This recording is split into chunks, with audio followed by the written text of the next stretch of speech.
अस्सलाम वालेकुम students, hope you are fine. आज हम अपना एक क्लास 11 का चैप्टर 4 का 4.6 स्टार्ट करेंगे, प्रोटीन, जिसके मैं आपको बताऊंगी क्लास 11 के लिहाज से इसकी बोर्ड में इम्पॉर्टेंट क्या है और इससे किस टाइप के आपको लॉन्ग आ सकते हैं, किस तरह से कहा जा सकता है। तो ये सबसे इम्पॉर्टेंट लॉन्ग है, इस चैप्टर का मोस्ट इम्पॉर्टेंट लॉन्ग है, जो बोर्ड में अक्सर पूछा जाता है कि what are amino acids, how they combine और ज्वाइन टू फॉर्म प्रोटीन। जिस तरह के आप देख सकते हैं कि मैंने इसके ऊपर लिखा हुआ भी है, तो ये आपका सबसे इंपॉर्टेंट है। इसमें मैं आपको इसकी हेडिंग्स भी बनवाऊंगी और मैं आपको इसके बारे में पढ़ाऊंगी भी सही। और आपको अगर इसके अलावा कोई और चैप्टर पढ़ना हो या कोई और टॉपिक समझना हो तो you can ask me in comments. Okay, तो आपके लिए मैं वो वाला लेक्चर भी बना दूंगी, ठीक है। तो ये क्लास 11 का है, प्रोटीन 4.6 पेज है मेरे पास 107, और हम इसको स्टार्ट करते हैं according to the new syllabus. The most abundant, सबसे पहले तो आपने इसका लिख देना है, क्या कहते हैं इसके जो ये सबसे ज़्यादा अबंडेंट ऑर्गेनिक कंपाउंड है in cells are protein. Most abundant organic compound, आप ऑर्गेनिक कंपाउंड को सिंपल ओसी से भी रिप्रेजेंट कर सकते हैं। ये अमाइनो एसिड से मिलके बनते हैं। किससे मिलके बनते हैं? अमाइनो एसिड से। जब बहुत सारे अमाइनो एसिड मिलते हैं तो वो पॉलीमर्स कहलाते हैं। वो पॉलीमर्स को हमने स्पेसिफिक नाम दिया है, वो क्या है? प्रोटीन है। Protein are regarded principal of compound of cell. इसकी आप हेडिंग बना लें, principal compound of cell. J Berzelius ने डिस्कवरी इसकी लिखें या हिस्ट्री की हेडिंग डाल दें। जे बर्जीलियस ने 1938 coin term protein, Greek proteios molecules of the first rank. ठीक है, इसने इनको फर्स्ट रैंक पे रखा था और इसने इनके बारे में कॉइन किया था प्रोटीन वर्ड को। टू एम्फेसाइज, इसकी इम्पोर्टेंट को एम्फेसाइज करने के लिए, to emphasise the importance of the group of macromolecules. Macromolecules जो होते हैं, मैक्रोमोलिक्यूल्स के इंपॉर्टेंस को जाहिर करते हुए जो प्रोटीन है, आपको पता है वो माइक्रोमोलिक्यूल तो है नहीं। सबसे पहले बेसिकली आपको यहाँ पता होना चाहिए कि मैक्रो और माइक्रो में फ़र्क क्या होता है। मैक्रोमोलिक्यूल्स बेटा वो वाले मॉलिक्यूल्स होते हैं जो यानी बहुत बड़े होते हैं, नाम से जाहिर करें मैक्रो। और माइक्रो मॉलिक्यूल्स होते हैं वो बहुत स्मॉल मॉलिक्यूल्स होते हैं। मैक्रो मॉलिक्यूल बहुत सारे बेसिक यूनिट से मिलकर बने होते हैं, और ठीक है, और उनका जो बेसिक यूनिट होता है वो एक भी हो सकता है, एक से ज़्यादा भी हो सकता है। लेकिन जो माइक्रो मॉलिक्यूल्स होते हैं वो एक दो मॉलिक्यूल से मिलकर बने हुए होते हैं, ठीक है, और वो छोटे होते हैं।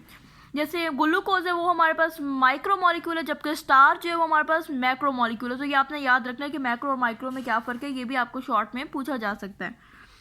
Proteins are important for the structures of cells. Cells के स्ट्रक्चर बनाने में सबसे मोस्ट इंपॉर्टेंट क्या है? वो है हमारे पास प्रोटीन है, ठीक है। And participate in everything they do, और वो पार्टिसिपेट करते हैं। प्रोटीन हमारी बॉडी में जितने भी मेजर फंक्शन है वो प्रोटीन्स होते हैं। कैसे प्रोटीन्स होते हैं? फॉर एग्जांपल हमारे जो एंजाइम है, हमारे एंजाइम जितने भी हैं वो किससे मिलके बने हैं? Globular protein. Red blood cells में जो हमारे पास है हीमोग्लोबिन है, वो भी हमारे पास प्रोटीन से मिलके बने हैं। हमारे जो कोलेजन है, हमारे कनेक्टिव टिश्यू हैं, they all are made up of from protein.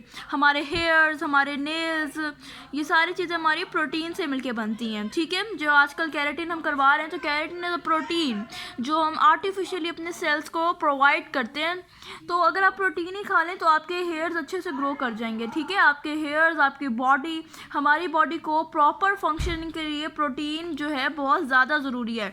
ये हमारी मोस्ट इंपॉर्टेंट चीज़ है प्रोटीन, जो हमारी बॉडी को सबसे ज़्यादा चाहिए होती है, ठीक है।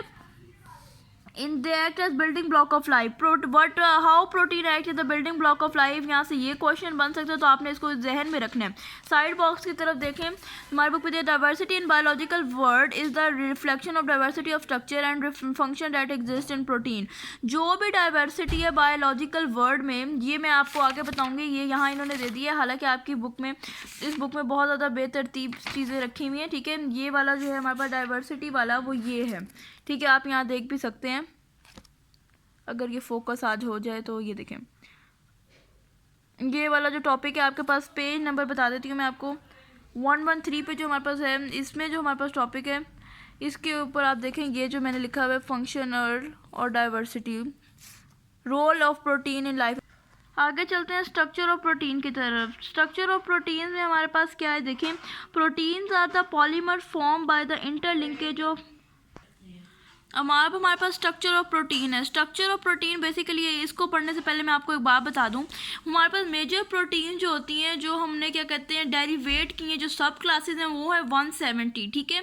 जिनमें से हमारे पास 25 जो हैं क्या कहते हैं टेक पार्ट करती हैं हर प्रोटीन बनाने में, और क्या कहते हैं जो 20 हैं वो हमारे पास मोस्ट प्रोटीन जो होती हैं उनसे मिलकर बनी होती हैं। 20 जो हमारे पास अमाइनो एसिड्स हैं उनसे मिलकर ज़्यादा प्रोटीन बनती है। ये आपको पेज नंबर 108 पे सबसे ऊपर पैराग्राफ नज़र आ रहा होगा, तो ये है। आपकी बुक में इधर उधर करके लिखा हुआ है, जो नई बुक है बेसिकली इसको अरेंज नहीं किया हुआ सही से, तो इसलिए आपको थोड़ी सी हेल्प लेनी पड़ेगी इसको में, ठीक है। प्रोटीन और polymer form by the interlinkage of monomers called amino acid. जब बहुत सारे मोनोमर्स, एक मोनोमर्स मतलब सबसे छोटे वाले मोनोमर्स एक कॉल्ड अमाइनो एसिड, बहुत सारे प्रोटीन आर द पॉलीमर्स। अब क्या है, polymer form by the interlinkage of monomers amino acid. Different protein में have few to 3000 amino acid in their makeup. Insulin में 51 अमाइनो एसिड होते हैं, हीमोग्लोबिन में 574। और जितने ज़्यादा अमाइनो एसिड होते जाएंगे उतनी ज़्यादा प्रोटीन कॉम्प्लेक्स होती जाएगी। तो प्रोटीन की कॉम्प्लेक्सिटी किस पे डिपेंड करती है, अमाइनो एसिड्स पे।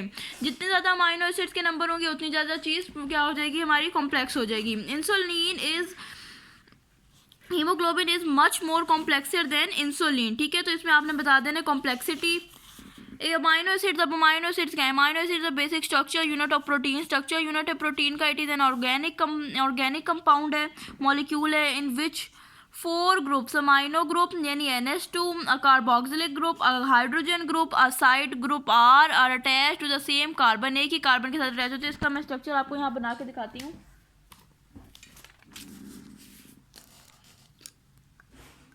ये देखें, हमारे पास एक सिंगल कार्बन है,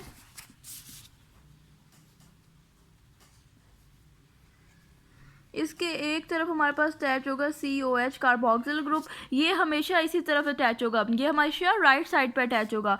और अमाइनो ग्रुप जो है वो यहाँ अटैच होगा, और नीचे हमारे पास होता है H हाइड्रोजन ग्रुप, और यहाँ होता है R रिप्रेजेंट करता है, ये वेरिएबल है, इसको इस R के चेंज होने से पूरा का पूरा अमाइनो एसिड का नाम और ग्रुप अमाइनो एसिड का चेंज हो जाएगा, ठीक है। नेम भी चेंज हो जाएगा, अमाइनो एसिड का नेम और कौन सा अमाइनो एसिड है, क्या आप करते हैं, उसका फंक्शन पूरा इस R पे डिपेंड करता है। ये कभी नहीं चेंज होंगे, हाइड्रोजन कार्बोक्सिल ग्रुप और अमाइनो ग्रुप कभी चेंज नहीं होंगे, ठीक है।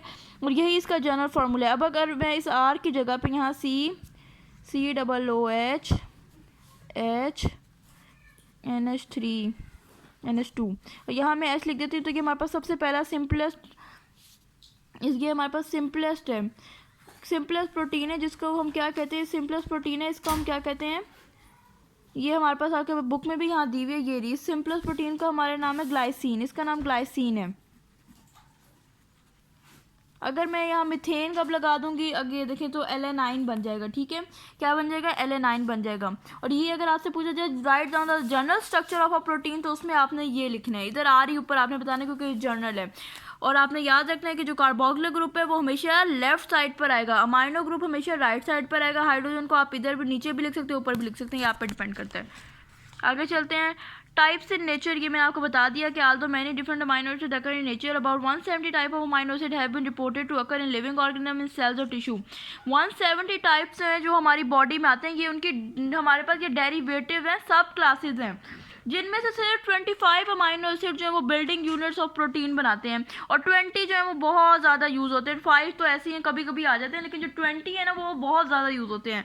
The identity and unique chemical properties of amino acid are determined by the nature of its side group R। ये मैंने आपको ऊपर बता दिया कि जो इसका साइड ग्रुप R है, इससे आपको पता चलता है covalently bonded to alpha carbon for example R में हाइड्रोजन एटम इन ग्लाइसरीन और CH में LN9 टू अदर ग्रुप। ये आपको वही जो ऊपर मैंने समझाया था इस वाले पेज पे, ये आप देख सकते हैं, ये मैंने आपको समझा दिया है, ठीक है। कि जो भी हमारे पास अमाइनो एसिड का ग्रुप है और अमाइनो एसिड का जो नेम है वो पूरा का पूरा इस R पे डिपेंड करता है। तो आज के लिए हमारे इस लेक्चर में मैंने आपको प्रोटीन्स पढ़ाया है, कल मैं आपको असेंशियल और नॉन असेंशियल अमाइनो एसिड पढ़ाऊंगी, ठीक है। और इस चैप्टर को हम ऐसे ही लेकर चलेंगे। इसके बाद आप लोगों ने जो सा भी चैप्टर पढ़ना हो तो उसके लिए आप मुझे बता दिएगा। और अब तक के लिए इतना ही, अल्लाह हाफिज़। और चैनल को लाइक सब्सक्राइब ज़रूर कर दिएगा। Thank you so much.